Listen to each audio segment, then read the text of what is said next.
right, guys, look, it's a brand new day. We've got hey, look, we even started off with a comic book reference. So we've got some pretty cool things happening here. It looks like the Facebook live stream is working. Maybe we can get some folks watching that. And then people who are watching this live will know a little thing, a little happiness that's going on right here that our audio only podcast listeners might not realize until just a moment. But we've got somebody who is doing a triumphant return. I'm really, really excited about it because today is going to be a really excellent show. So let's just, what was that? Did you hear that, Matt? What was that? The grunt of anticipation, I think is what that was. Something like that, yeah. Oh, grunt of anticipation is definitely going to be our the show title of this. Well, hey, fellas, homies, friends, and folks who are listening to this at home and watching us on the Facebook Live.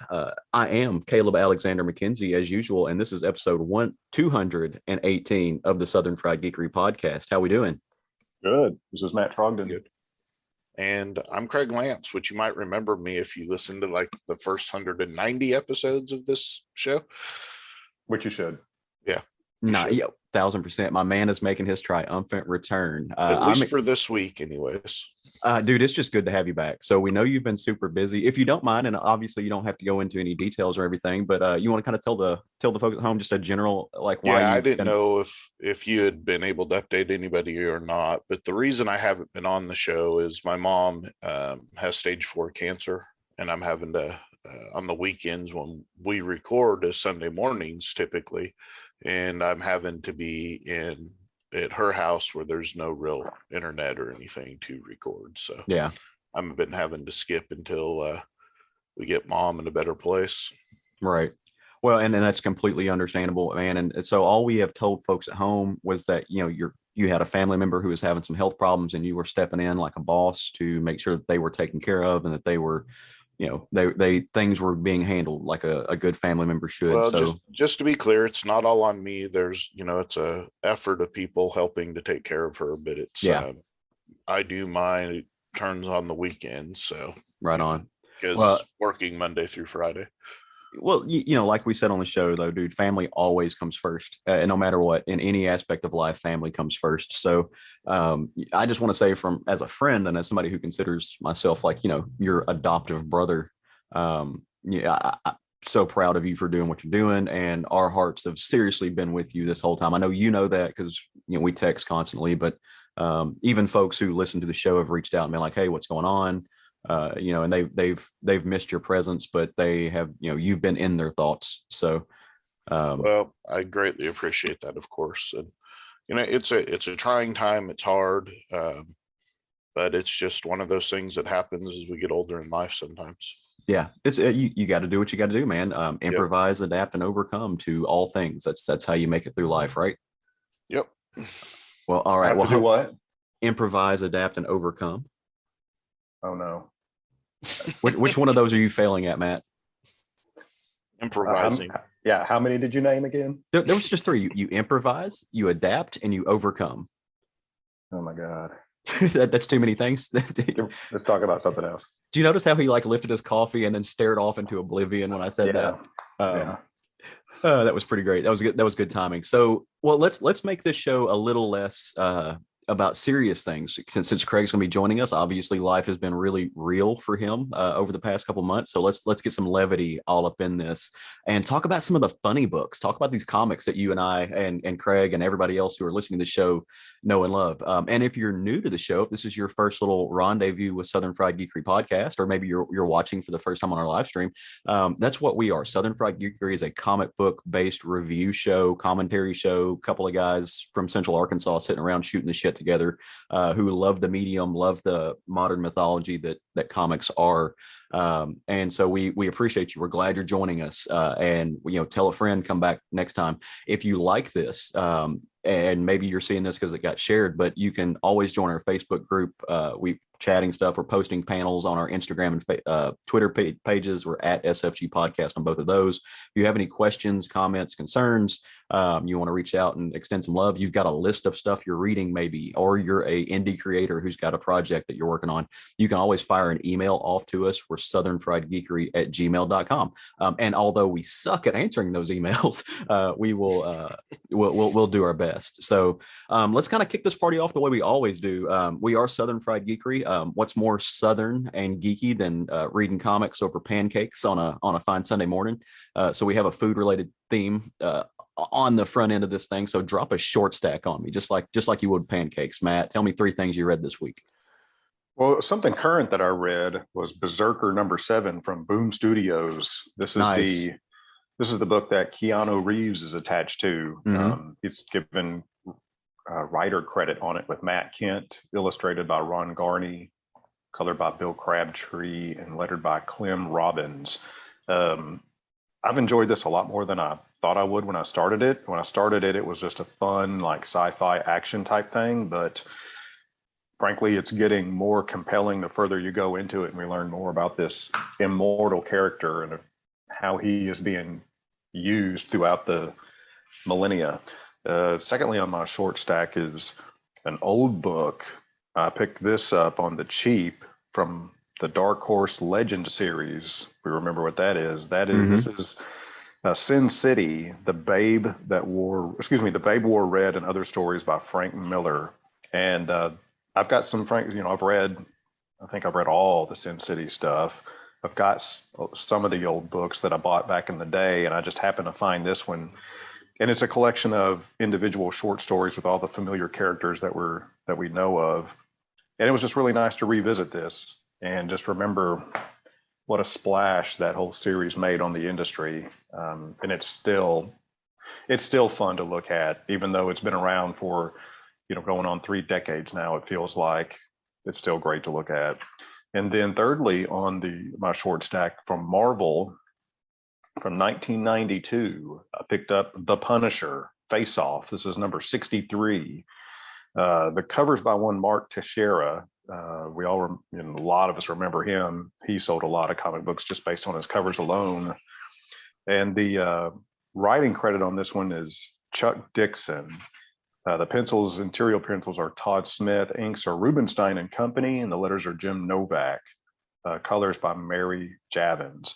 This is a one-off story about the Punisher going grocery shopping, and then some ne'er-do-wells decide they're going to violently rob the grocery store, which seems ill-advised for a large take. But the Punisher, as you would expect, interjects in not so light-handed ways. So this was just a one-off I got, again, cheap. So it's nice to revisit the old Punisher stories when they were actually good, because there's a hell of a lot of bad ones out there. That's my short stack. I like how you just kind of paved the pathway for our comics chat this morning. So you've got Mark Teixeira, which is going to play an important role into some of the stuff we're talking about, and then you've got books that are 30 years old and played an important impact on the comics thing. So fucking Nostradamus over here. Speaking of Punisher, somebody posted a picture, and they had bought a Punisher DVD off Amazon. Yeah, saw that. Did you see this? And the front of it's the current Punisher, Netflix. Yeah, Netflix. And then on the back, it's the Punisher from the movie The Punisher with Thomas Jane. Yeah. And they're like, you should probably double check your second party sellers at Amazon, because they're bootlegging this stuff. Well, just topical to Punisher news. Did you guys see where in countries that are not the United States, namely Canada, all of the Marvel Netflix stuff is now going on Disney Plus? Yeah, so all Punisher, Daredevil, all of that. If you are friends to the north. And I have I'm assuming it has to be contractual, because technically Netflix still owns it. They can't use the IP anymore. It's one of those things that we talked about years ago. People were like, oh, this, save it, whatever. Like Disney owns Hulu. So there's a conflict of interest, like trust and trade issues go into that. So Netflix is never going to be able to play with the Marvel IP again, but they still own their product. So there's got to be a contractual rider somewhere that allows that in other countries. So question, do we know for a fact it is actually Disney Plus these are going on? Yes. Yeah. In Canada, it is Disney Plus. So that's interesting, because the violent content, I would think, would exclude them from that. They have a child setting on Disney Plus. And give us Deadpool on there. Well, so cowards. I think that they will eventually. I mean, I know Deadpool is still technically like Fox, but they bridged that gap, right? Yeah. I thought. Yeah. Don't The they X-Men, the X-Men stuff is on they there. own the X-Men stuff Yeah. now? Yeah. So. But there's been some other things going on, like the new Spider-Man movie will eventually make it to Disney Plus, whereas the previous ones won't because of the new contract they signed and the new agreement they have. So I'm sure there's a lot of stuff going on in the background trying to get all of the Marvel content to Disney Plus. The baby lawyer in me wants to read these contracts and just nerd the hell. That's going to be my short stack next week. I'm just going to have like Marvel contracts. We're going to talk about stipulations. I don't know, Craig. I don't know about you, but I think I'm also going to be busy next week. Sounds like a fun episode. Caleb reading contracts. All right, short stacks. Let's get back to it. So I did some fun reading this week. Very interesting stuff. So I'm going to do for my first book is going to be a 3-in-1, right? So I got caught up on Thor, this most recent run, this God of Hammer stuff. So I see he still breaks the rules, Matt. Yeah, his short stack just became 5 books. It's not. It's 1 book. It'll be in a trade paperback form. But no, this recent Thor, Donny Cates, Nick Klein, and Matt Wilson doing the colors. It's the God of Hammer storyline. Craig will hate it because it's some changing up the mythos of Mjolnir, but it really does do a good job of. I like the God of War stuff. Nice. Okay. See, yeah. I didn't know if you would or not. Donny Cates. I enjoyed the God of War stuff. So. Nice. Donny Cates is doing this really cool thing that he is wont to do where he takes these little small bits from out of the sandbox that other creators have left and things that we didn't think mattered. And he finds a way to make them incredibly prescient in the mythos of Thor. It's super cool. When you say he changed the origin of Mjolnir, are you talking about when Aaron changed it? No. So, and maybe he didn't, but so in this, it kind of talks about the spirit of Mjolnir being this storm of the universe that way back in the day. That was Jason Aaron did. Was that him? Yeah. Okay. Yeah. So like I said, it's been I've read Jason Aaron's run, but it's been forever. But really cool part about this is it plays back into that moment to where he had Jane Foster throw Mjolnir into the sun attached to the Mangog. And we all thought that was done, right? You just threw Mangog into the sun, theoretically still there. Mjolnir came back, but that's not all that's happened. There's some really cool things that go on with that Donny Cates is playing with. I love it. It's really great stuff. Obviously, Nick Khan's art is amazing. Second on my short stack is this one shot that kind of caps off or plays into a series that I really, really enjoyed from Aftershock Comics, and that's Tim Seeley and Corin Howell's Dark Red. It was a good series. It was a really good series, and this actually it branches off into some of the mythos and the history of it. You get this really cool magazine-sized one-shot, and you kind of need to have read the series to understand the full scope of what's going on. Basically, vampires and Nazis, and there's some werewolves involved and stuff. But in this one, it takes you back into the history of some of these characters, who they are, what motivates them. And it does leave a little bit of an outlet to the future, but it really centers around World War World War II, where the main character was a soldier and where he actually got turned into a vampire. So get a little bit of history there, and you get to see some Nazis die, which is always nice.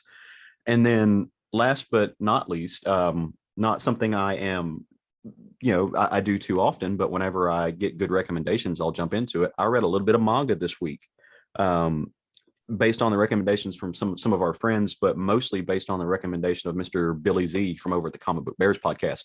He read this and was like, dude, this is fun. Check it out. Book is largely involved, obviously, by the title. Kaiju 8 is about kaiju, centered in Japan, as you would expect, but Japan is just constantly bombarded with all these kaijus, and there is a Japanese protective organization, not a military strike force, essentially, that has grown up around it to beat these kaiju. Well, this kind of guy who is washed up and got washed out gets a second chance at becoming one of these soldiers, but actually gets turned into a kaiju in the process. So he is kind of a sentient battle kaiju, got a little sidekick that follows around, does some stuff. Really fun, really lighthearted, really great designs. The art, just open up to a random page. The art is kind of what you would expect, not breaking the mold or anything, but it's fun stuff. I really enjoyed it. The design for the quote unquote human kaiju is kind of cool. And as he's trying to be a hero and also not get killed by the people that he's trying to help, creates a little imbalance of what he needs and what he wants to get done. So, all right, that was my short stack. And like Craig said, he's been super busy, fully understandable. We were talking the other day, Craig, you had really been missing just the opportunity to sit down and read some comics. I have been. Yeah. Have you gotten the chance to kind of do that lately? Get some Nope. relaxation time? Still not? Oh man. No, I'm not. I've got some relaxation time, but to be fair, I just haven't taken the time to sit down and read. It's just been kind of Unplug. Yeah, don't unplug and just try and get my brain back to where it should be. So well, and you've got other sides to your quote unquote fandom and geek outness too. You've been really following this baseball strike and stuff pretty heavily and tweeting really fun things about it. So I mean, what is it, like 130 days till baseball season's supposed to kick off now? Shut up. It's supposed to be like spring training started yesterday, supposedly. Yeah. But no. Still hadn't reached a player.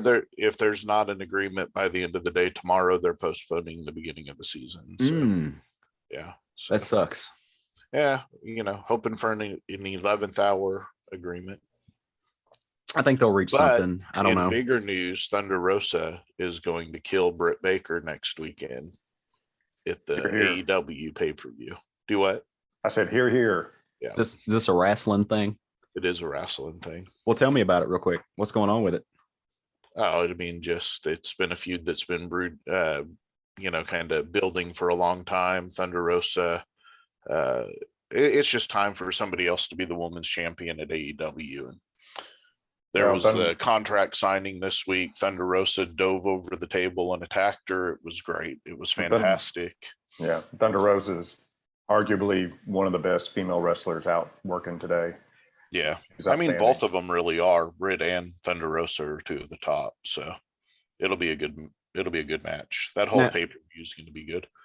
Is Thunder Rosa the kind of like the face paint wrestler? Mm-hmm. Yeah, she does. Yeah, half of her face is done in the Sugar Skull, the Dia de los Muertos stuff. So, and it comes back to her old partner that she started in a tag team, and her partner back in the day used to paint the other side of her face. Gotcha. Oh, okay, cool. Yeah. They used to do that with Sting when Sting would tag team up with like Lex Luger and stuff. Like they would do the face paint tag team thing to match Sting's. Yeah, Sting still does, and he's teamed up with kind of managing Darby Allin at this point, who does face paint, and CM Punk wrestled with him about a month ago, Matt. Mm-hmm. They all wore face paint. It was pretty great.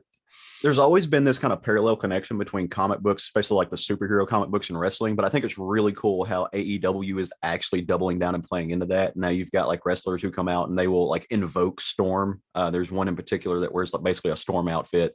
And, while I'll be surprised if as they get bigger, that can last because of trademark issues, it's still really cool. They all kind of did them as a one-off. Yeah. Yeah. So. Well, all right. Are we ready to throw something on the round table this week, guys? Sure.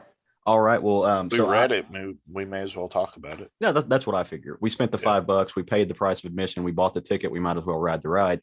That's right. So Matt and I, it really was based on Matt's suggestion this week, is because Matt usually gets to the comic shop before I do. And Craig is usually at the comic shop too before I'm ever able to get there. So they're the ones who usually pick these roundtables. And for my personal opinion, I think they did a great job this week because they got together, or Matt got together with himself and said, hey, let's read the book that I think you suggested this as the pickup on New Comic Book Day book last week, but Ghost Rider #1, of which I got the Scotty Young variant, which I'm holding up for everybody to see.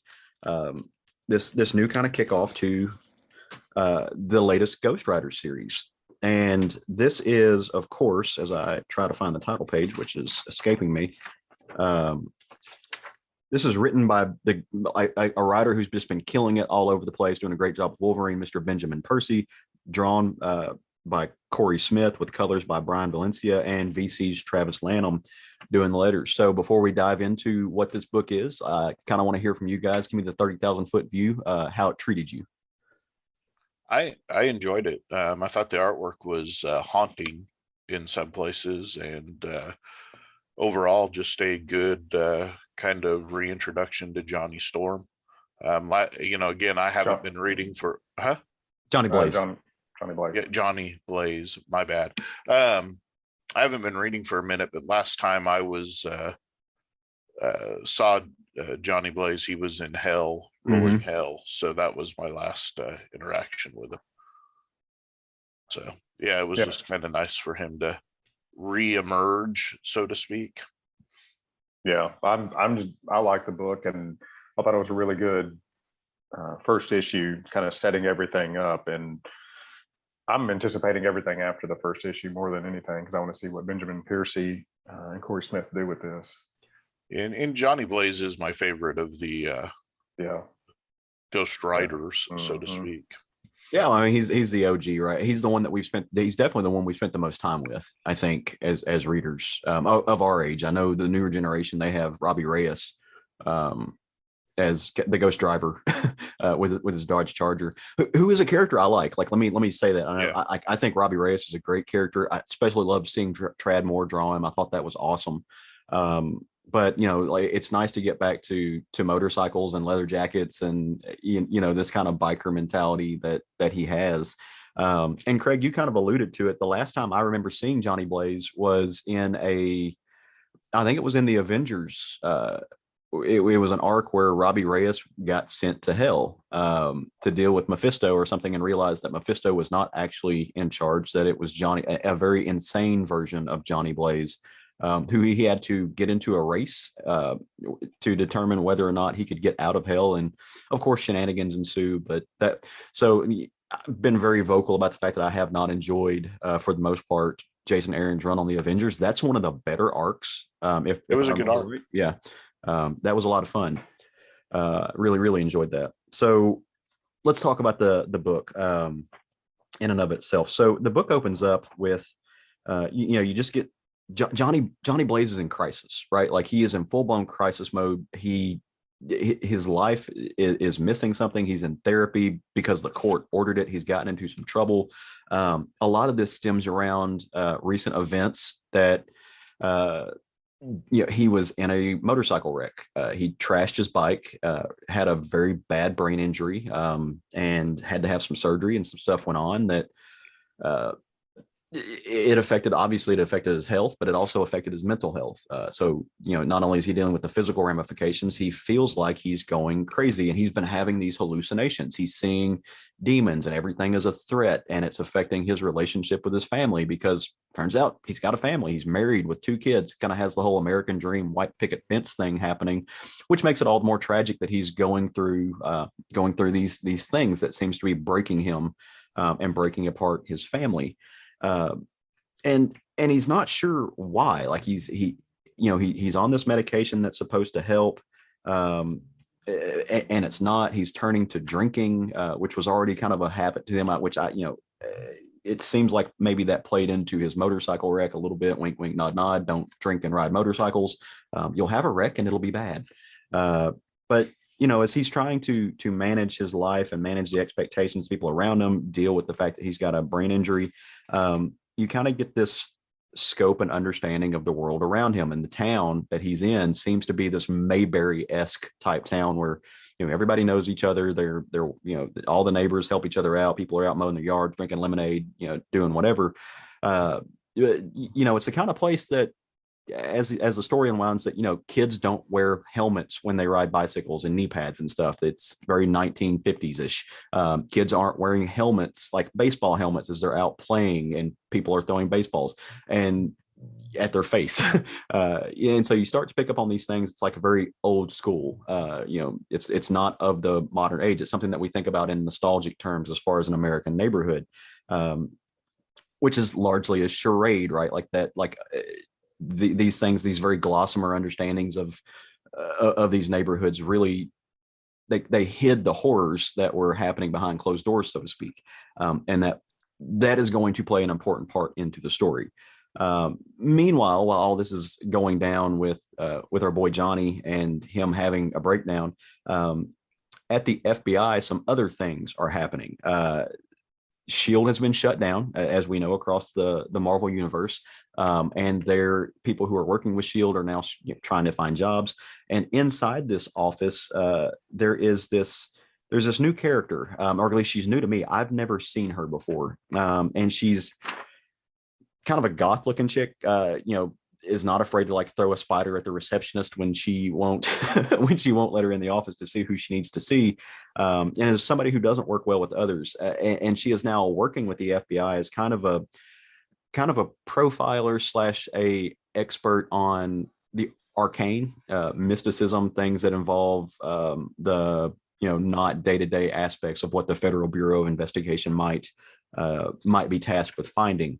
And she's not fitting in too well, mainly because she's not used to bureaucracy, right? Like she's not somebody who's used to being able to, who's having to like propose a budget and tell people what she's doing so she can be held to account for her actions. She's used to having a discretionary fund. She's used to be able to do whatever she wants to do. And that's not the way the government works, right? So she's having a really hard time bridging that gap. So after jumping in there, the story goes back to focusing on Johnny Blaze and the world around him. And this is where in the story, the well lacquered, well manicured visage of the American Dreamtown starts to fall apart because a traveler comes in. This guy who's wearing a leather trench coat just to really solidify how he's not part of the world that these folks live in. Has a rockin' mullet. Hey, that's got to be awesome. Some little filed teeth. Because that's, mullets being the obvious marker of, goatees Satan. And mullets. So, and he comes in and he starts to, like I said, he starts to take moves to really, no, you're fine, to really showcase to folks that he's here to disrupt the status quo. As I mentioned earlier, kids are playing baseball without helmets, and so he walks up to this kid who's been, he's being bullied by his team for striking out. And he's like, hey, you can do something about that. So he hands him, a ball, kind of pats him on his head. And then the kid proceeds to take his bat and go beat the shit out of the pitcher who was, heckling him. Really throws a curveball into, what is otherwise seen to everybody else as just this picture perfect town. Because everything here is not perfect and everything here is not what it seems. Something is obviously going on to where Johnny Blaze is something is hiding him, and this is not the world that he's supposed to be in, right? This really starts to come to pass when he's, as I mentioned earlier, he starts to see everybody as demons. His wife, his kids. At first he's starting to lose control. You don't know whether or not this is something like a psychosis that he's in, or it starts to seem real for him.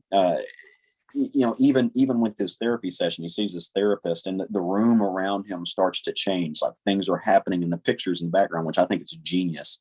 And this culminates when he meets our weary stranger, this trench coat clad mullet guy, where he starts breaking down what's going on and how his life is a lie. What's going on is not actually what should be going on. And then, his visage becomes really demonic. And as he reaches out, you see the pentagram on the palm of his hand. And he grasps Johnny Blaze's hand. And just this electric Kirby crackle, demonic hellspawn energy just erupts around him. And Johnny Blaze sees hell, sees just pure hell. That's all that's around him. And he starts to, I guess, see the truth, which is the fact that he is in fact in hell and he's being trapped there. And it's at that point that for the first time in this series, we see the spirit of vengeance emerge, clad on his motorcycle, crowned in flame, so to speak, and just ready to unleash vengeance on whoever has trapped him and tricked him. And it's for me, I thought it was really cool because the story is incredibly heartbreaking, and you're not used to that in a Ghost Rider story that has this tone.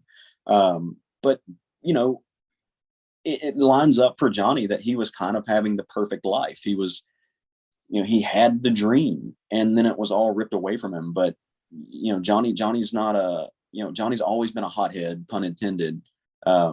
always been kind of a loner, and it seemed like he had put a little bit of that behind him, I guess, and felt like, and he's had this robbed of him because he's always had this kind of contentious relationship with the Spirit of Vengeance, I feel like, and you guys have had a lot of history with this character too, and maybe, you know, I wonder if you feel the same way. Yeah, I mean, Johnny's always not really wanted to be the Spirit of Vengeance. So, I mean, you kind of see this all start to fall apart earlier in the book, but Johnny's unaware of it. You know, you see the spirit behind him when he's talking. When I was talking about haunting Art, his head opens up, the scar on his head opens up to an eyeball. There's a lot going on there in the background that kind of hints that it's going to go bad. And, he only went and became the Lord of Hell, I guess you would say. He took over Hell during the Thunderbolt series to stop what was going on in that series, and it was the only way to do it. So he's been stuck down there this whole time, and apparently thought he was free, but as we have found out, he is not. No, not even a little bit. Yeah. How about you, Matt? What'd you think about this? Any comments on that?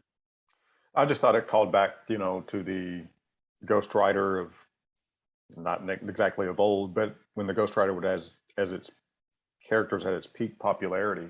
I just feel like it called back to that, and we're gonna essentially set ourselves up in that timeline and that character mode. So that's why I'm looking forward to it. Is that, and the fact that Benjamin Piercy has always been so dependable as a writer for me personally, anyway. Right. He's real faithful to characters and the history of characters. Yeah, he doesn't. He doesn't have a history of trying to reinvent them. He just, he's really good and loyal to the character itself, and then instead of trying to turn a character into something just to fit his storyline. Yeah, what I thought will bury himself into it, and instead of trying to, like Matt said, give you something new, he's just going to give you a story for that character, right? Which I enjoy. One of the things I thought was really cool that Benjamin Percy did was there was kind of this misdirection, and it worked on me, because so we never know with these stories where we're picking up at, right? Like, we never know, is this going to be a brand new restart? Is this, like, what kind of connectivity does this have? So as we're getting this family, I'm like, a lot of this was new, and I'm like, I don't remember any of this, but I also don't, I'm not incredibly tethered to continuity, and it's the first issue, so there's things that you got to give it time to unfold. But I was like, okay, I don't remember any of this. This is strange, but let's go with it. And then they start showing us the town, and I'm like, has Benjamin Percy ever seen kids? because of it was this very 1950-esque town. In total dick move, my favorite part, and I literally laughed out loud, is when Johnny, he's outside teaching his son to ride a bicycle. Kid falls down and scrapes his knee, and he's immediately like, well, I got to go to work. You handle this, to his wife. But the kid wasn't wearing a helmet riding a bicycle. And then the kids who are out there playing sports, no safety or anything. And I'm like, wow, this is a very outdated understanding of what a neighborhood is. But that was done on purpose. And it took me getting to the point where this stranger comes in and injects himself in, to realize, okay, this is actually a facade. And it works so well because he bounces back to the FBI. He injects himself, and I guess it's showing you what's happening on Earth, as if Johnny Blaze is in hell. It cuts out and shows you what's happening on Earth, in real time. But that misdirection worked really, really well for me, to the point that once I realized the gap that was being bridged, I went back and just completely started reading the story over again, so I could get a full scope and understanding, and not be colored or shaded with me thinking, okay, whoever, the writer on this, is really writing this weird world that doesn't fit into the actual reality, because it's not supposed to. So kudos to him. And was I the only one that was expecting the son's head to catch on fire and him to turn into the Spirit of Vengeance? I think so, yes. Yeah. Well, I mean, he was on the bike. I'm like, this would be amazing if he just became the new Ghost Rider. I really want to see 6 Ghost years Toddler. old. I want to see Ghost Toddler, but on like a big wheel. So just like throwing around and wreaking vengeance. Like Scotty Young needs to write that story. Give me Ghost, like, and I love that on the cover of this, it is the Scotty Young baby Ghost Rider, and he's on a razor scooter. It cracked me up. But one of the things that really helped with understand, like seeing the world around Johnny break down, and start seeing the walls collapse of whatever vision this is, or hallucination that he's having, was the artwork in the picture at his therapist's. So it's this, as he's starting off, it's this very prominently placed picture of this pig, and I'm like, well, that's interesting, but okay. And as you go through, you like the picture changes in the background, and at first it's really subtle, and then it's not subtle at all, like it's this pig being slaughtered. Like those little visual cues, like that visual language, it just so impactful. I thought it just worked so well for really degrading the world that was established in the first couple of pages. Like Corey Smith, like, because you didn't have to show that, right? Like they could have easily explained that with dialogue. They could have easily, done that with, if they wanted to, with like a narrator explaining, or just let the story unfold the way it was. But just that little visual cue of the picture behind him, that was some pretty ingenious work. Like I thought that was just kind of brilliant for him to do. Well, like I said, there's just kind of subtle hints in the background throughout all this book. He wakes up from the nightmare and the spirit's behind him. He's drinking and you can see the spirit of vengeance in his eyeball. It's just kind of hidden throughout this entire thing, that there's more than meets the eye, so to speak. Mm-hmm.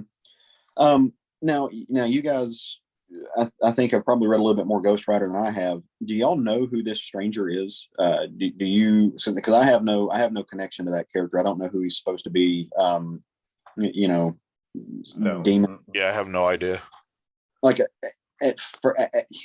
part of me wonders if he's connected to Hellstrom in a way.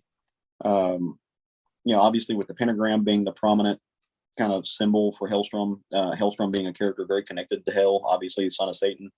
But it's not Hellstrom at all. I just don't know who this person is. Based on the haircut, I bet we could find out if we went back and read the 90s. 100%. Yeah. I mean, we need more mullets, just as a general rule. Stop that. Don't put that out in the universe. And more trench coat mullets. We can't. Matt and I can't even grow hair, and you want us to have mullets now? Well, I can't grow long hair. I just let mine grow out and it becomes an afro. So, but no, dude, I think this story is off to a great start. I think it has paved a pathway for himself to not only be a look, Ghost Rider's fun when it's violent, right? And it always has been. We want to see the penance stare. We want to see the spirit of vengeance do what the spirit of vengeance does. But Benjamin Percy's not only giving us that, he's giving us a real psychological bent to it, in a way that has an effect on me as the reader, not knowing what's real and what's speculative, what's hallucinogenic to these characters. I think that's great. I'm really curious to know how this is going to play out with the new the young woman who is the FBI agent, who's rocking a badass kind of 1997 goth look to her and throws spiders at people. Like all of that has me piqued in curiosity, because he's given so much texture to these side characters that I cannot wait to see it come to fulfillment. And I got to say, man, the book ends just knocking it out of the park with that spread of Ghost Rider on the OG motorcycle, popping a wheelie, doing the chain lasso thing. That is just a hell of a way to end this issue. So all in all, man, I immediately called Tony at our local comic shop and said, hey, go ahead and throw this on my pull list. Let's talk about, I want this all the time. So, which is not something I do all the time. So I'm definitely going to follow this for at least the first arc to see what it does. I don't know if I'll stay on it long term. I'm not I'm not a Ghost Rider guy. I think the design of the character is cool, but I haven't really followed a whole lot of it. I've read some of the, as Matt mentioned earlier, the Mark Texiera stuff, longtime artist, very, very influential to the design and just everything Ghost Rider. I don't think you can talk about Ghost Rider and not mention Texiera. But he's just not a character. Like the Midnight Suns thing was never, I was just like, okay. But I'm on this for the short bit. It worked on me. It pulled me in. Well, what I like about this one is that it's not necessarily reliant upon, it looks more like it's going to be more of a horror type story, at least to begin. Mm-hmm. And where it goes from there, I don't know. But at the start of this, that's what it's looking like. Yeah. Which, based on what they did with the Hulk and making that a horror book, I'm down for this. Yeah. God, I missed that book. Anyway. We won't go down that unhappy path. But it's sad that it's over. No, dude, I think it's great. So what, Matt, pull list, no pull list? What's it to you? Yeah, I want to see where this goes. Nice. Yeah, very cool. It's going on my pull list too. Well, speaking of people that emerge out of hell clad in chains, ready to wreak vengeance on ne'er-do-wells and evildoers, we got some These other books stuff. almost go kind of together. I feel like Matt orchestrated this. I feel like he decided this was going to be a themed episode that he would have his way with. So he just went there with it, and it's going to work out. It's going to fit in really well together. So Matt, why don't you tell the boys and girls and the gender non-conforming folks at home what we're going to talk about next and kind of lead us into the conversation. Well, from here on in, the show is all going to be about one Todd McFarlane's creation known as Spawn. Issue number 1 came back in the glorious year of 1992. And I was frankly aghast to find out that neither one of you two had read this. Nope. That is to say, major failing in the both of you. I was very, very disappointed, but I'm strong enough to move past it, so I feel like you two will be as well. We had to rectify the situation. We can at least now say we've read the first story arc. So this, in the 90s, the glorious time of the 90s, it was a special time for comic books, and Todd McFarland was one of arguably the most important driving forces in what happened in the 90s to the comic books. He was definitely one of the most popular artists working at the time. And when it was announced that he was leaving Marvel to do his own book, this was like major news in the comic book world. All of us that followed Todd McFarlane so closely and loved what he did so much, this was mind-blowing. Like, what in the world is Todd McFarlane going to do when there's no filter applied to him and he gets to write his own thing? That's what, so many of us, and us being young teenagers, I want to make sure and make this point. Especially young teenage boys. Yes, just young teenagers, young teenage boys specifically were very, very excited about him writing his own thing. This wasn't his first, when Spawn launched, it wasn't his first time writing. He wrote a Spider-Man series as well. They add, what's referred to as the adjectiveless Spider-Man series. Have either one of you read that? I've read the first couple the first couple arcs of it. I don't think I have, no. Like the first 6 issues, definitely. I mean, I think I've got them all upstairs somewhere. Yeah, I was a huge fan of those when they came out, for the same reason that Todd McFarlane got to do whatever he wanted on them within the confines of, a corporate character and what they would let him do. So Spawn, this is a very multi-layered, in-depth story that takes a lot of an artistic interpretation and soul searching. Not really. That's a bit of a reach. Yeah, no, not really. It's not really any of those things, actually. What this story is about for the uninitiated is the story of a man that is sent to hell, and he is sent back to Earth in a new form as a hell spawn.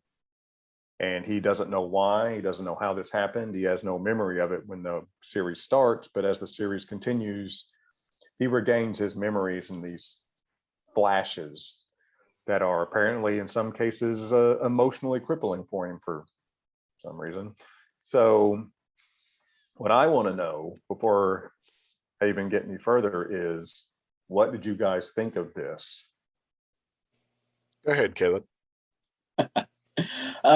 So I had, like you said, I had not read Spawn, not the first parts. I've dipped into Spawn throughout the ages, mainly when certain artists jumped on just to look at their artwork. Greg Capullo is a prime example of that. Because I love Big Poppy. Checked out his stuff.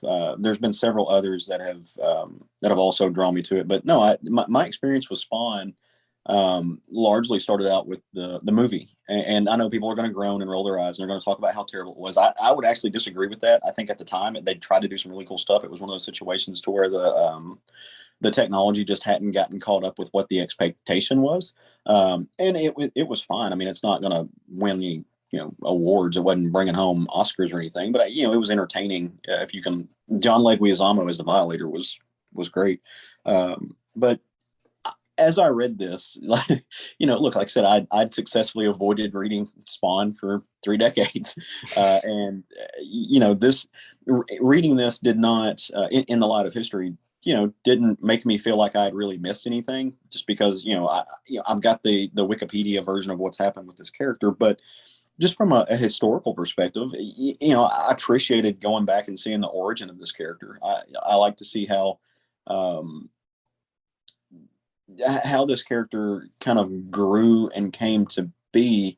It was also interesting to tap back into seeing the stuff that Todd McFarlane at the time was borrowing from other creators. 1987 was the year that we got Watchmen and Dark Knight. And you can really see in the first 6 issues some of the mechanical devices that Todd McFarlane borrowed from both of those to stick in his own stuff, be it the commentators from the news, the way he lays out the narration. I thought that was interesting.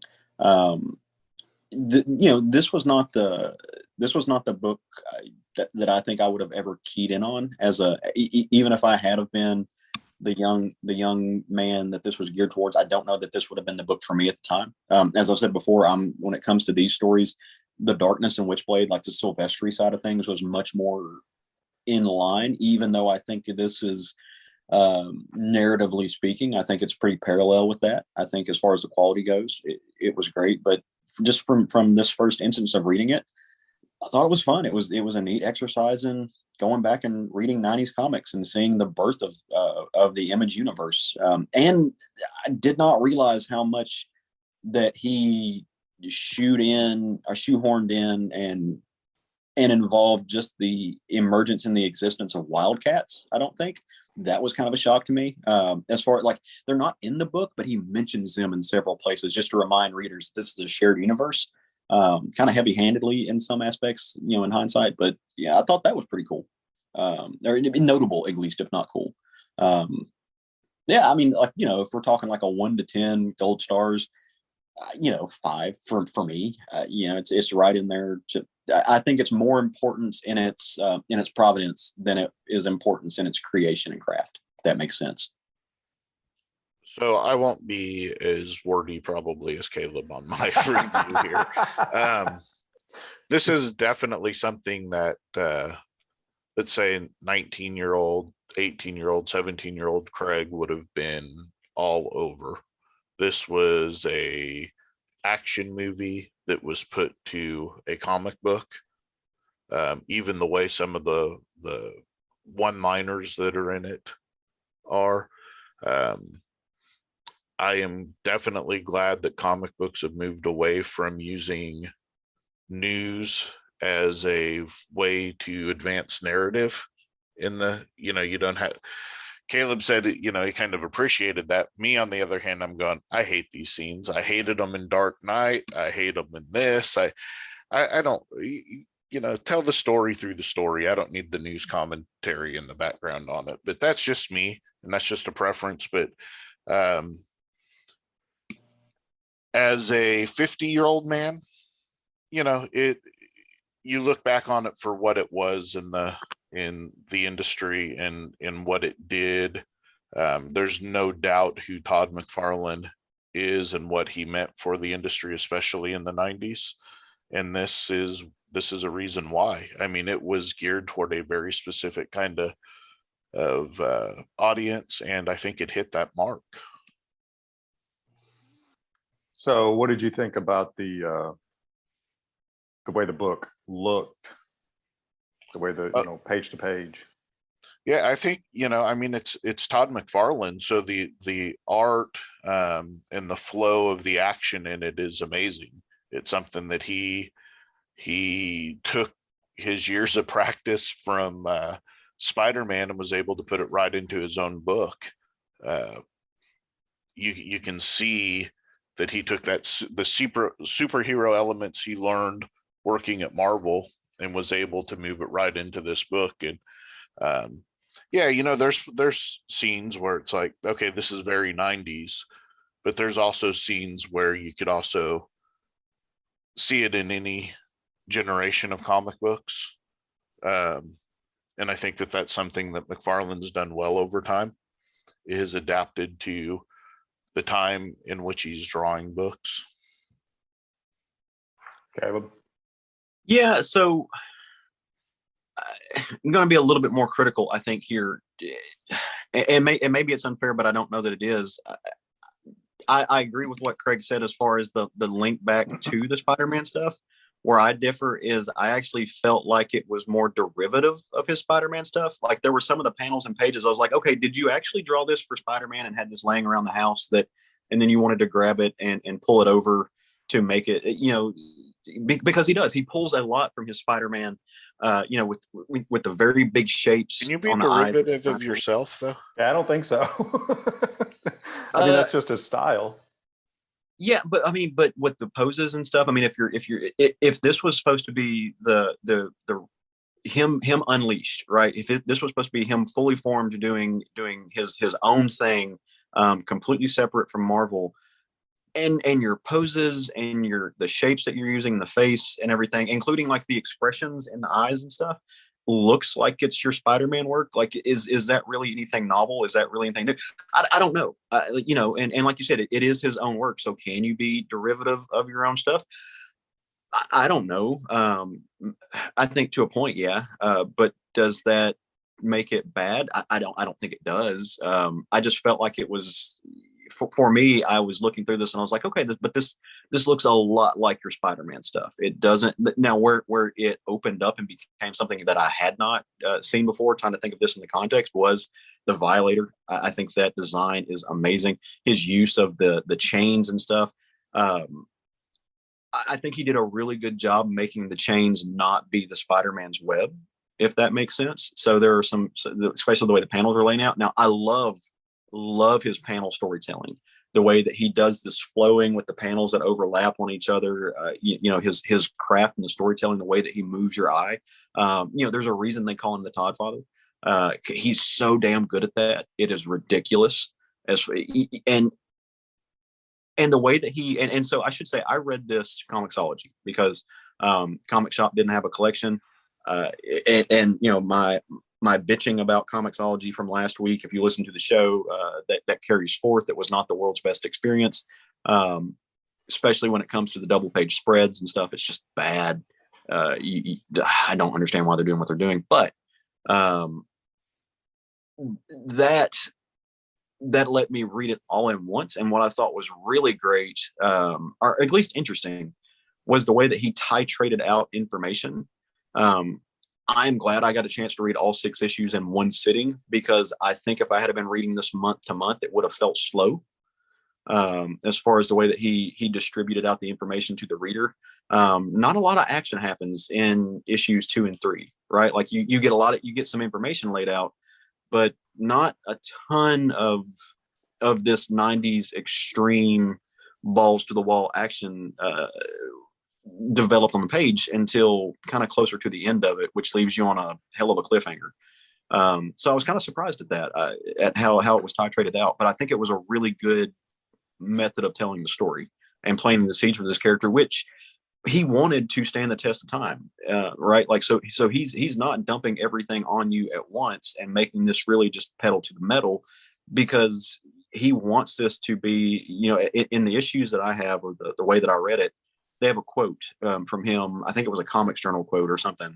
Forget which. No, it was from a Wizard Magazine interview or something like that, where he said, I want this to be a character like Spider-Man. I want this to be a character like Batman, to which lives longer than me. And so he took his time in setting up and establishing this mythos, and just laying stuff out from the reader in a very extended pattern, which I was not expecting, but I think worked really well. What'd you think about his writing style and so on? I mean, the style. Go ahead, Caleb. Oh, I'm sorry. Yeah. The style was fine. I thought it was great. I was not. I mean, so the style, I think, is very of its time, but it's a very good version of its time, if that makes sense. Greg? I felt it was very much, like I said earlier, this could have been a script for an 80s action movie. Yep, same. I thought it was ham-fisted and not good. Yeah, and a lot of the one-liners were just a little in-your-face one-liners almost. Oh yeah, 100%, man. I agree. I could see Arnold Schwarzenegger saying some of the lines in this without any issue. That doesn't necessarily mean it's bad. It's definitely a product of its time. And you can see that, yeah, I haven't read anything of McFarlane's in years, anything he's written in years. So I couldn't tell you if it's gotten better or not, to be honest with you. Yeah, well, something that neither one of you mentioned that's really surprising to me is you didn't mention the lettering. So the lettering wasn't noteworthy to you guys. The lettering to me jumped off the page. Okay. Go back and look at lettering, any given thing that's lettered today, given thing that was lettered back in the day versus this. Very, very unique to the Book of Spawn, the way these letter boxes, the way the lettering is done, the style of the lettering. Yeah, it was really, really interesting to go back and look at that, because I'd forgotten that. Of course, at the time, I'm not sure I even noticed it. And, as far as, the storytelling craft, a good example of good versus bad in Dark Knight, using the news teleprompter talking heads thing was very good. Because the media was part of the story in Dark Knight Returns. Media was a very prominent character in that story, and those talking heads that was important, what was being said, versus this. I wouldn't know. I ignored most of it. This was this was the lazy way to use it, I guess, is just the way to say it. I mean, they didn't add anything to the story at all, where in Dark Knight they very much did. And I think part of that, Matt, is how inconsistent he was in using it. So he used it the first issue, and he used it like 3 times in the first issue, if I'm not mistaken. And then he used the second issue. And then as I'm reading this, like the third issue, they don't show up. The fourth issue, I don't think they show up. And so as I got to the fourth issue, I'm like, oh, like he quit doing the news person trope. That didn't last very long. And then in the 5th issue or the 6th issue or whichever one, they show back up again. And one thing I'm like, oh yeah, he remembered that he did that. So it was just the inconsistency with which he used it. Like I said, in the first issue, I noticed it right off the bat. I'm like, okay, he's doing the Dark Knight thing. Like that's what he's bringing in here. It's and again, this is 1991, right? Like this is very close in continuity as far as time goes to when the Dark Knight came out, and that that shows how much Frank Miller had an impact on the world of comics at the time. And I was like, okay, this is going to be part of what this book does.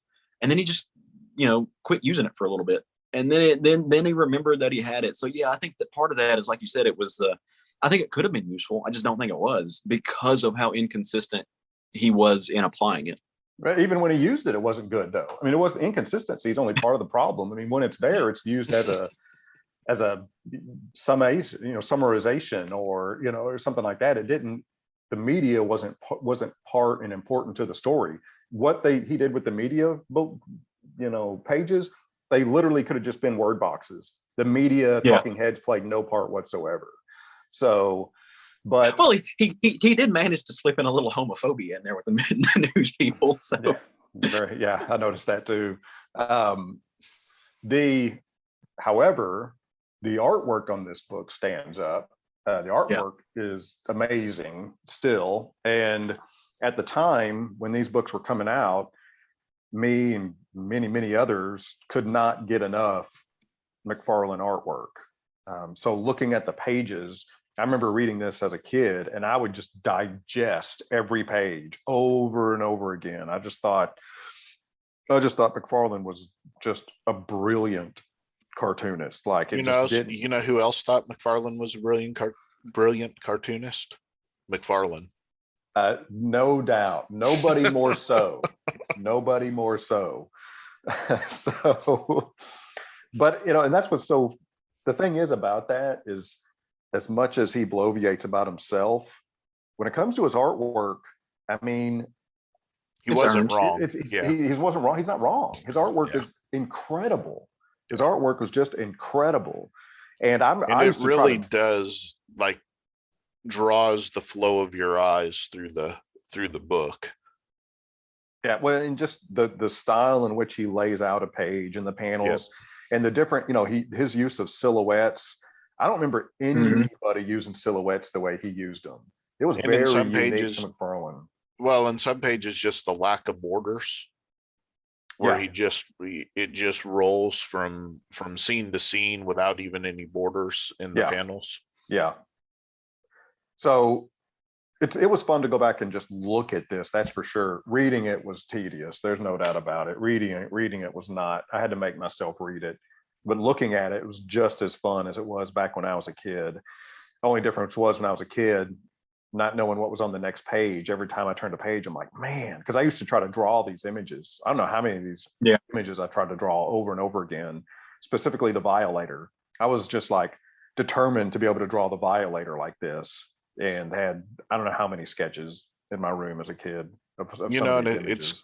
It's kind of great because the Violator was introduced at the very beginning of issue number 2. Yeah. And to be such an iconic character that's introduced so early in a run is, sometimes, it's 100 issues in before you get those iconic villains. Yeah. But he brought them in almost immediately. Yeah. How did you read this, Craig? Did you read it electronically or what? I bought the first compendium, which I think has the first 50 issues, paperback compendium. I'm glad I did, because I want what's the guy's name at the end of that's in the 6th issue that he's fighting? Overt Kill. I'm interested to what happens between him and Overt Kill now. Oh my gosh. Yeah. Well, so I bought these, when these were hitting the newsstand. I bought Spawn number 1 at the grocery store, I think.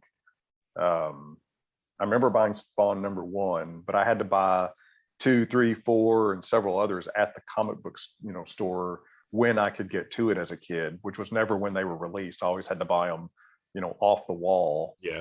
At the time, didn't have to pay just exorbitant amounts for them, because there were lots and lots of these sold, obviously. But this is back under the Malibu imprint, before Image was its own publishing house. The pages are the satin pages. Really like that instead of the gloss. Really, McFarlane's artwork specifically looks really good on a satin page versus a glossy page, because of all the detail. But the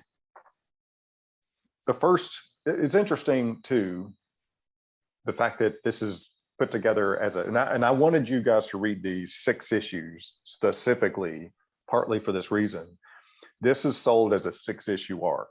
This is not a 6-issue arc. It's certainly not. Nope. It's a 4-issue arc. Yeah. And then the next arc starts with issue number 5, and issue number 6 ends. It's not the ending of an arc. Issue number 6 is really its own story. 5's kind of its own story, and then 6 starts a new arc.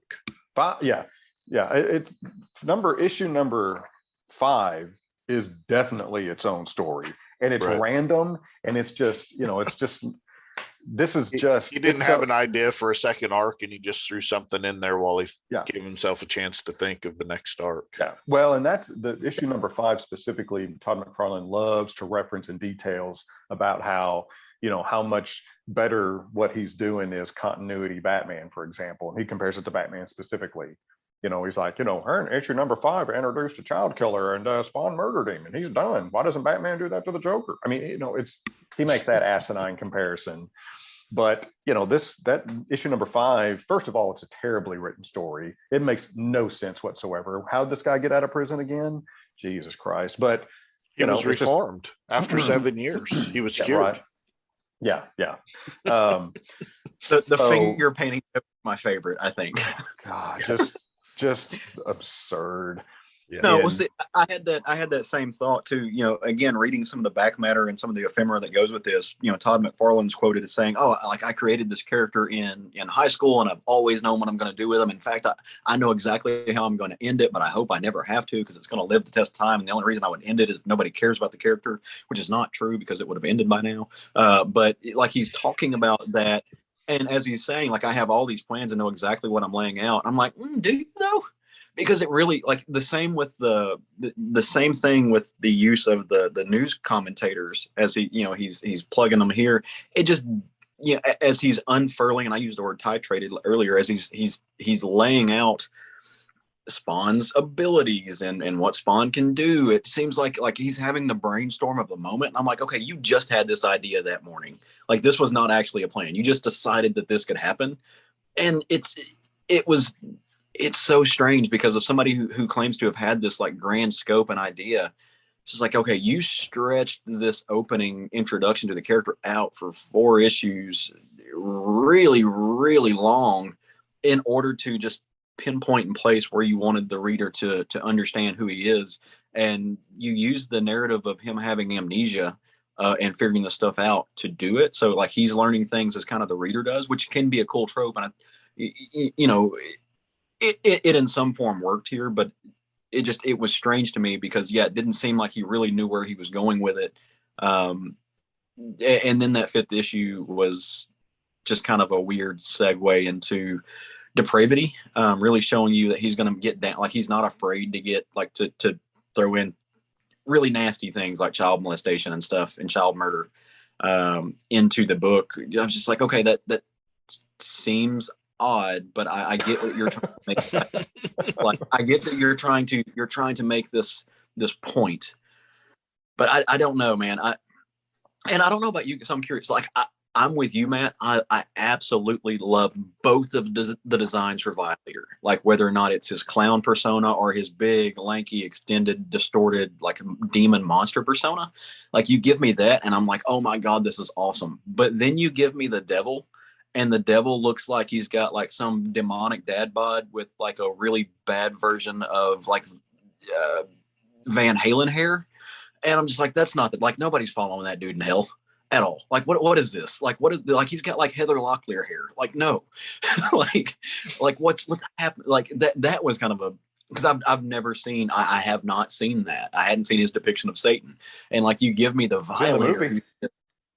It is, but I didn't realize that how closely related it was to it. I don't think I realized that how much it pulled from his design. And the other side of that is like, while this is happening, I got to check the dates. Craig, do you happen to know, or Matt, do you happen to know how soon or like when Sandman was written around this? Like that, because we got a depiction of Satan in Sandman that was way different from this. And I like, was that before or after? Do y'all know? Well, I mean, Sandman was on while this was going on, but I don't know when Satan made his appearance versus this. I think Lucifer was, you're talking about Lucifer? Lucifer, yeah. Yeah. I think that was issue 8, but I might be wrong. But I don't know where that coincides timeline with this. So my favorite information that the news gave us was the new superhero. When he's trying to be, when he's walking around trying to be in hiding, and he's like, how did they find out? And they're all just there for Savage Dragon. Mm-hmm. Yeah. So I have a question. and the detectives in this, because and this was also another thing that like made me think about Sandman. So the detectives in this reminded me of the two little demons from Sandman. That I guess it would be Cain and Abel. That's who they reminded me of. What did you guys think about the detectives? Because I still don't, having not read past the 6 issues, I still don't know why they're in this story. Like I can even to a point understand, and I do agree with you, Matt, that they don't really serve much of a purpose, but I can to a point see why he includes the newscasters. I have no idea why these detectives are there.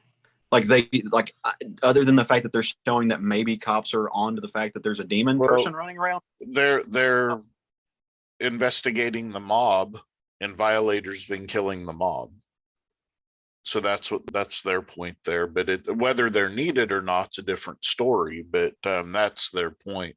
Back to your other question, Lucifer first appeared in Sandman #4, which was 1989. Okay, so that was before. That would have been before this, then. Okay, yeah, and you still gave us, Dad Bod Devil. What did you think about the? So Craig and I came up with a term for this. The meter, the power meter for Spawn, Caleb, is from now on known as the spanometer. Oh God. Does it have to be? It's not the spanometer. Are you talking about how it seems like 1 minute he's like hella OP and the next minute he's like no. Literally the spanometer. It's literally a Spawn meter. Is that the numbers down at the bottom? Like, okay, so I didn't know what that was. I was going to ask you about that. That was notes of things that I had no clue, because at first the numbers are all the same. Like through several issues, they don't change. And then I didn't know what that was a reference to, and I may have missed it. The explanation. The clock spinning, or the time piece there, the sand hourglass thing, I think was supposed to indicate that he's powering back up in those moments. So the spanometer that's his power meter, and what it illustrates is every time he uses his Spawn powers, his hell powers, every time he uses them, the meter counts down. He doesn't have unlimited power every time he uses it. Gotcha. Which is why the devil regrows his arm for him. I mean, he literally says that in here too, that he can't, that's why he makes a point to go get these guns, even though he has powers. He makes a point to say, well, I can't keep using these because they slowly drain. I knew I caught that part, and I knew that. I just didn't make the connection to the numbers. I didn't know what that weird countdown clock was. To Craig's point about the hourglass, like I got that because the hourglass shatters, and then 5 years pass in this book in 2 issues, like nothing. But it doesn't seem like he realizes it. So I thought that was a really good. Well, he was in hell for 5 years. Yeah, but it didn't seem like the scope of it. He didn't understand until much. When he finds out that that Wanda has remarried and has a kid now, and that was a whole weird. His worst fear has come true, that he's now a white guy. Yeah, also really weird. I gotta say, I didn't understand that move at all. It was a weird choice of it was a weird choice of narrative for sure. Well, it's so for the record, it's not Satan, it's Malbosia. That's right. Not named by Todd McFarlane, named by Alan Moore. Okay. So of course, Alan Moore. So that is a device that I just lost my train of thought. I got to. Well, so one thing I'm going down the that, Malbosia trail in my mind. So one thing is that he. Violator, or maybe it was Malbosia, told him that whether you're an atheist or not, you are, God exists, and you can call him what you want when he says Jesus. So it's kind of the same with the demons, I believe, is probably where you were headed, Matt.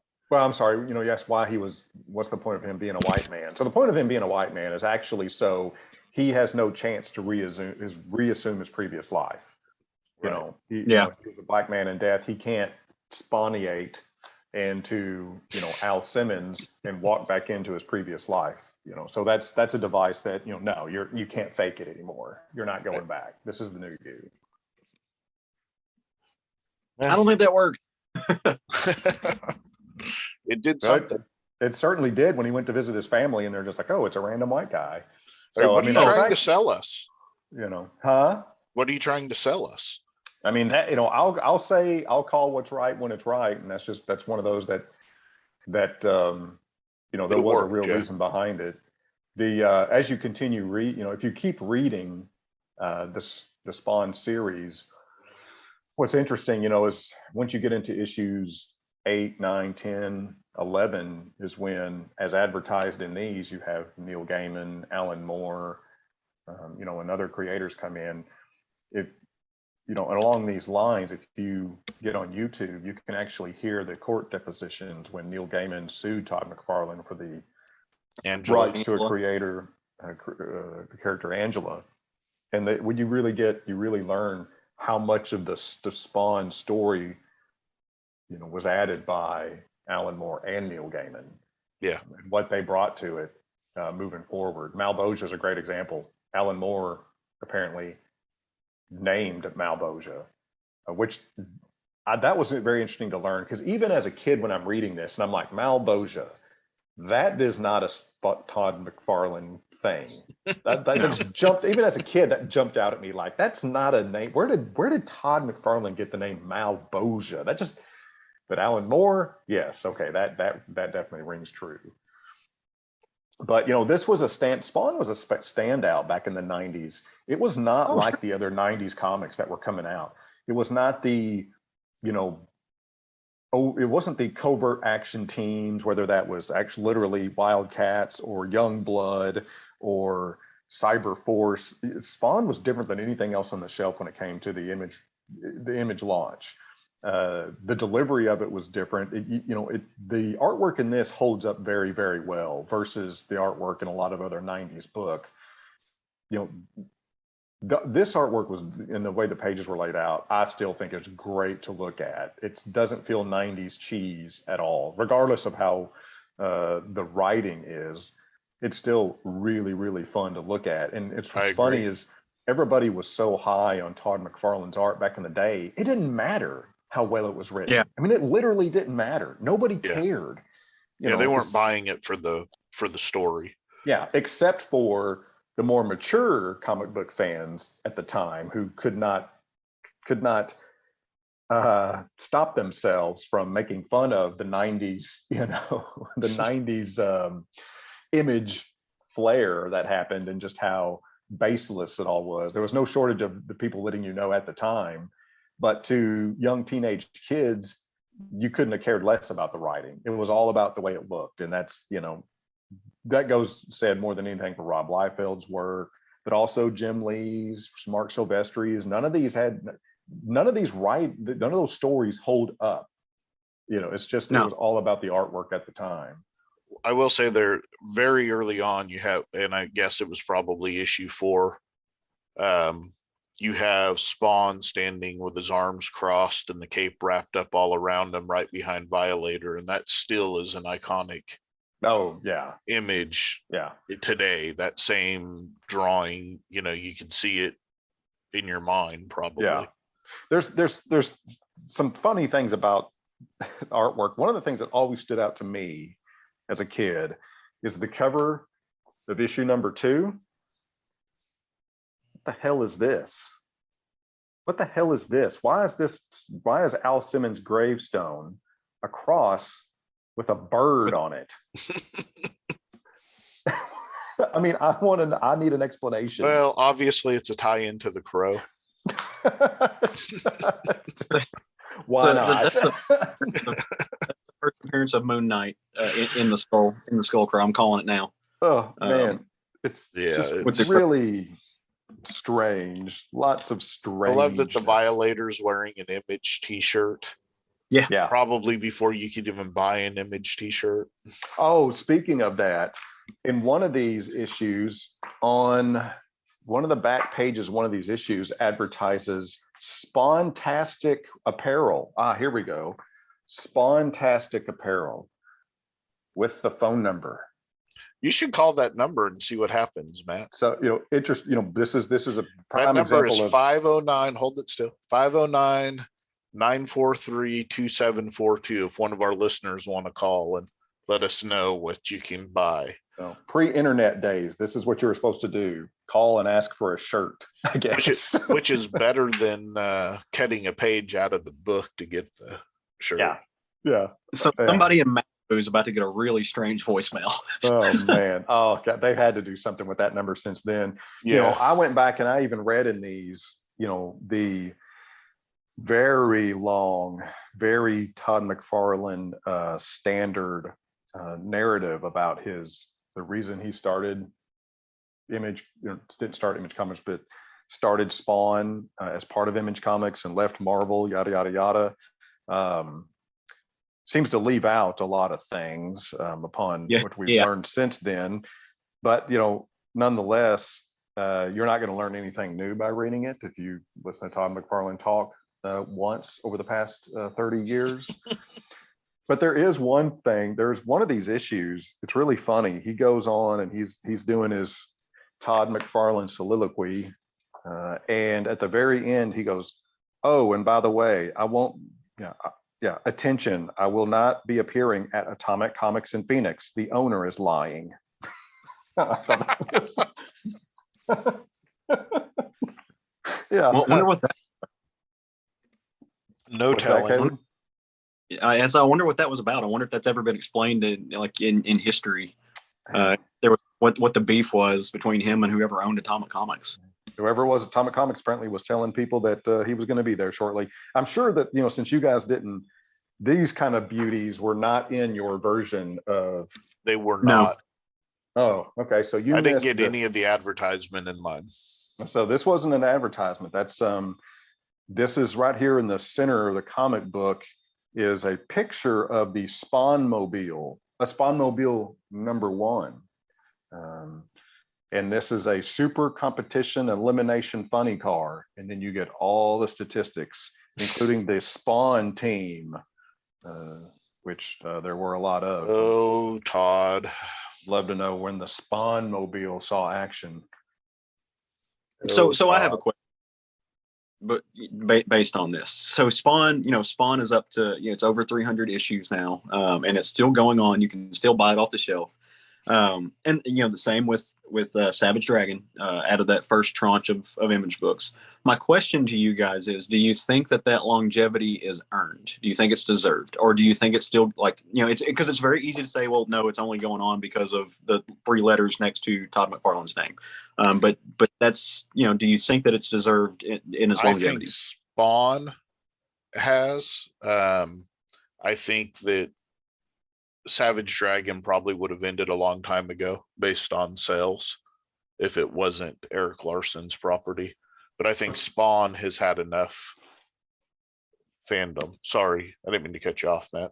No, you were talking. I just listened to an interview with Spawn's creator, Todd McFarlane, recently, and what he almost clearly says without saying it, he's only making Spawn comics right now out of spite. I respect that. I respect that a lot. And if and all he's doing is the covers, right? Or is he writing the stories? He's still writing. Yeah, he's still writing, but he's essentially, Spawn hit 300 issues out of spite, and he's doing Spawn out of spite. He all but comes right out and says that. If you'd like to listen to the interview, I can't necessarily recommend it. It's on the Cartoonist Kayfabe channel. They interview him. And I say interview him. They don't really interview him. They just say, "Hi, Todd." And then he talks for an hour and a half.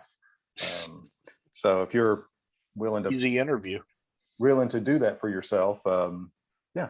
So I would say this though, at some point, if Spawn ever ends and Savage Dragon continues, to me, Savage Dragon actually has the record for longest running creator I agree controlled book, even though there's more issues of Spawn.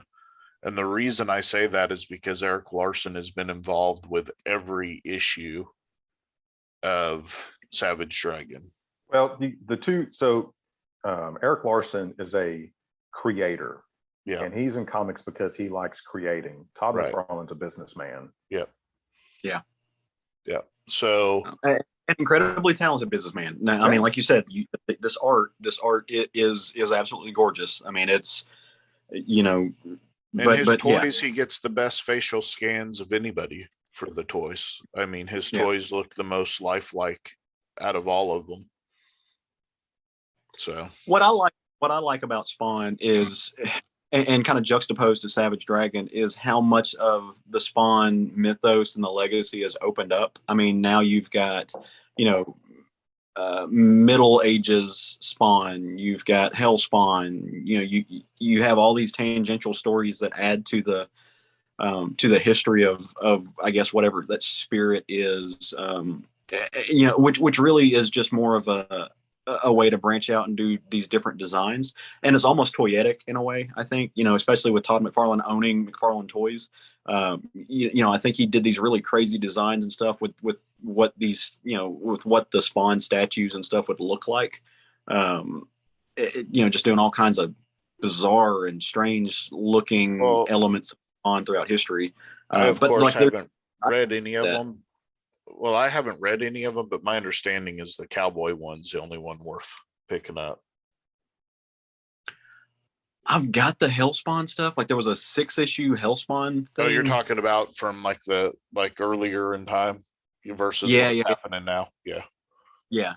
That one. I think you're talking about the one that was written by Alan Moore, actually, Caleb. Yeah. That might have been. It's been a long time since I looked at them. That would track on why I would pick it up though, because I'm like so I have my app. I have the CLZ app for those of you who know what that is, and it's how I log in all my comics and everything.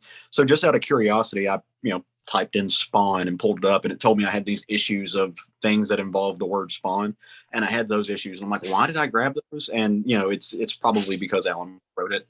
What I heard is he has issues with things with the word Spawn in them. Yeah.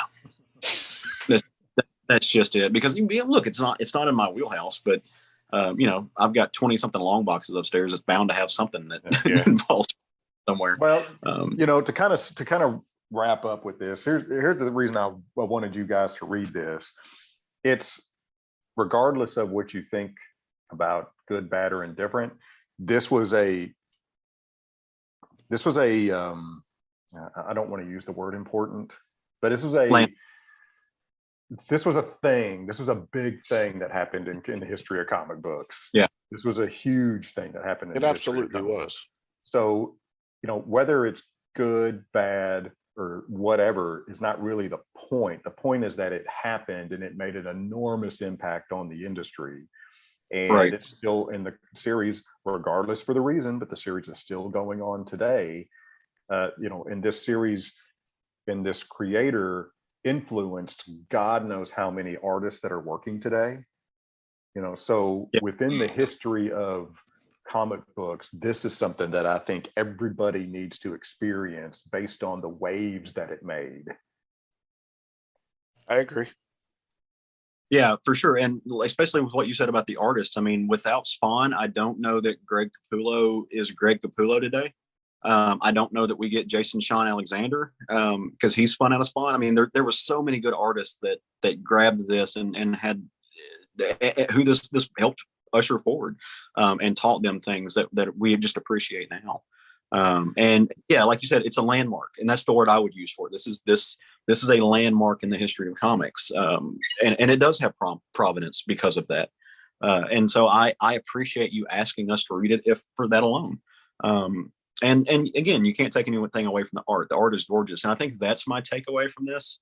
Above all else, is that it really irks me when people say the phrase "90s comics." What they're talking about is Rob Liefeld and like that, because I would much rather the reference "quote unquote" 90s comics be Silvestri, Spawn, Todd McFarlane. They're like, because their styles are they're tethered. Jim Lee, even like their styles are tethered to one another, but they're different.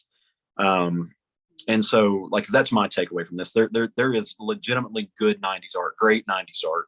And it's unfortunate that when we say the word 90s art, it usually is tongue in cheek and connected to something that's not deserved of the spotlight. Yeah, no doubt. It's definitely worth revisiting. And you mentioned Greg Capullo.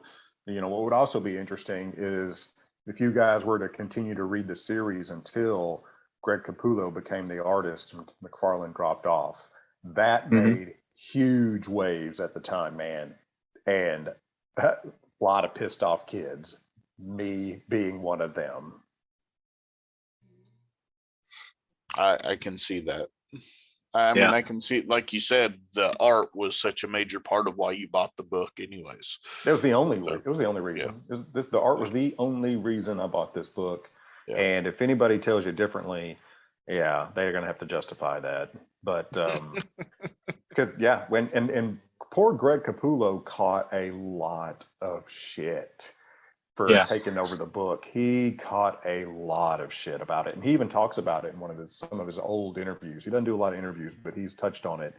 And but McFarlane handled it very, very well, and he was very smart about it. To listen to Greg Capullo describe it, but I still today know people that dislike Greg Capullo's art only because he took over Spawn. Yeah, because look, if you don't like Greg Capullo's art, like I don't know what to do for it because it's phenomenal. Greg Capullo is such. But like I wonder if people didn't realize how many of like the covers that he did for even when he wasn't the main artist on it. Like Greg Capullo did a ton of covers for those early Spawn stuff. They weren't. I was looking at the history of it. No, like the stuff that I have on when I bought the digital thing, there's like covers listed in here that obviously you've got the McFarlane covers, but you've got Capullo covers too. For those, and he was even at Marvel, Capullo was connected to McFarlane. Like Capullo did a ton of the like the X Factor and X Force covers. He and McFarlane would like hopscotch on those whenever he was still working at Marvel and stuff. So he was all like his style was always connected to that. So again, maybe that was just like we're gonna resell this and repackage it in 2016, and here's the Capullo's cover of. I mean, that may very well be the case. Yeah. But, Capullo wasn't. Okay. Well, so maybe that's just a light of history kind of thing. But I noted that when I was reading it on Comixology that there was a Capullo cover for Spawn #1. So I guess that was just kind of a repurposed to repackaged thing. But I think it fits fine. Like I said, I don't get the hate there. But it's because insert anybody, and there would have been hate there. Nobody could follow McFarlane and the majority of people be happy about it. Again, because that's the only reason anybody bought the book. So Greg Capullo,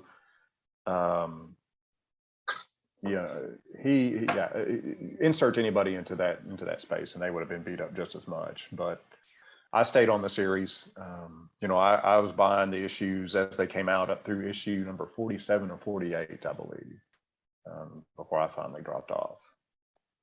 And it wasn't the art. It wasn't the art that pushed me away. Just to clarify, it was the story. By that time, the comics had been coming out for years, and I had matured as a person, specifically a reader, and I was like, so... can't keep doing it. Well, all right. I want to thank you, Matt, for suggesting that we read this. I'm going to return the favor in kind and make y'all read the first 6 issues of The Darkness at some point, just because. Oh, man, I did that at the time, bro. I bought those when they came out.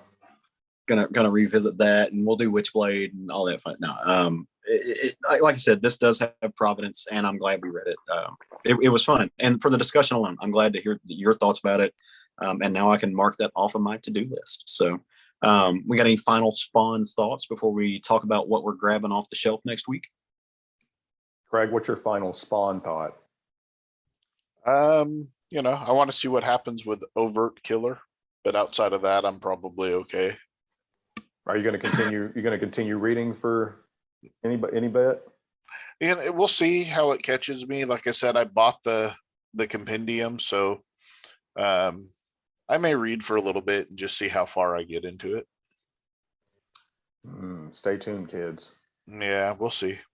At some point we also got to do Sandman. Yeah. You say when on that, because I'm ready to go at all times with Sandman. So yeah. Sofa King good. So, well, all right. Well, we are going to start wrapping this show up. And as always, when we do that, we give you guys a taste of things to come. We give you recommendations of what we're going to grab next week that we think will be worth your time. Set the menu, so to speak, a little bit. As always, I guess we'll just, Matt, why don't you kick us off on this and tell me what you're grabbing off the shelf for New Comic Book Day that you would recommend? From Marvel, She-Hulk #2. Rainbow Rowell. Yeah, I figured I'd take this from somebody. And Rogue Antonio. One of the most dangerous things in the Marvel U lands in Jen Walters' lap, and she's got to figure out what the heck to do with it. Indeed. Well, Craig, he stole mine, so I'm searching. Why don't you tell us what you're going to grab this next week? Yeah, I'm going to recommend Follow Me Into Darkness #1 from Behemoth Comics, Damian Conley.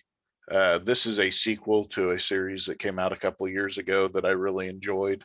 You should pick up that original trade as well. This is less than a day until the apocalypse. The darkness guides Yuko and Sebastian to Alaska. There, they will look for a girl who lives in the forest, and who may be the key to prevent the final imminent judgment. All right, adding that to my list too. Okay, so the book that I think folks should go grab this next week, since Matt was so kind to offer a Marvel book, I'll return the favor and we'll go over to the distinguished competition. And I will tell you to go pick up The War for Earth 3, #1. It's the first of a 2-part series. It's by Dennis Hopeless, Robbie Thompson, Steve Pugh, Rafa Sandoval, just an all-star cast of folks. And so with this is obviously Earth 3, not main continuity, but the Teen Titans, the Flash, and the Suicide Squad all collide on Earth 3, which is the home of the evil crime syndicate. And the hunt for the former Task Force X mastermind Amanda Waller ensues. As Waller tries to take over the alternate Earth and dethrone the evil versions of Superman, Wonder Woman, and Batman, and the other heroes that rule it, her former partner, Rick Flag, he shows up and he is just hell-bent on making Waller pay for all of her crimes, because who isn't? And why shouldn't she? Meanwhile, the Titans and the Flash hunt for the missing Academy student that they believe was kidnapped by Waller to form her own mysterious justice squad. So, little 2-part series. Look out for it. Got a great, Dennis Hopeless is a good writer. I've enjoyed what he's done in the past. So see what he has to add to this Earth 3 continuity that we've gotten so little of. So that's my pick. So nice. And good stuff all around. Well, we hope you have enjoyed this. I want to apologize for the hiccup in the live streaming. For those of you who did join us on the live streaming, I hope you bounce back to listen to the rest of the show, because it was well worth it, in my opinion. Keep playing around with it. I don't know why my internet shut out. If it makes you feel any better, my house was internetless for the next hour. So who knows why? Technical issues do ensue on things like this, but luckily cell phones exist. We hope you did enjoy it. That's the main takeaway from that. That's my caveat. If you did, go tell your friends about us. Word of mouth works great for these things. I mentioned earlier our Facebook group, our Instagram, and our Twitter. We hope you follow us on all of those things. And you can always email us at southernfriedgeekery@gmail.com. Craig, brother, I loved having you back on the show. I know things still, man, it just warms my heart all over. It even warms Annie's heart. She just flip-flopped about it. My dog over here in the corner making noise. Hope you can come back as soon as possible. We know that family stuff comes first. I want to, again, just let you know, and I know you know this, but man, you're always in our hearts. You're always on our minds. We love you. You're a brother. The people who listen to the show have expressed a lot of concern, wanting us to check on you. So, what you need to do, and we're always here for you, man. I do appreciate all that. I am alive and kicking still, as you can see, and I will be back as often as I can until I can be back full time. It was great to be on the show again today, and just don't forget about me if you're our listeners. I'm still here. I'm still part of this. So, well, we mention you every week, even when you're not here. We always mention you, and we have assured them that you are going to make your return full time to the show when you can. Now, I don't know how many people believe that. I had somebody reach out and be like, "Hey, dude, did you and Craig break up?" Like no, That's man, funny. he's still my he's still my non-sexual life partner. Never take that. He's not had a friend divorce, but all right, guys. Well, with all that being said, we're gonna call it a day and go about our business. So you folks at home, be safe. Take care of yourself. We'll catch you on the flip side. We hope you enjoyed this episode. And in the meantime, go forth, love some comics. Hail Todd McFarlane.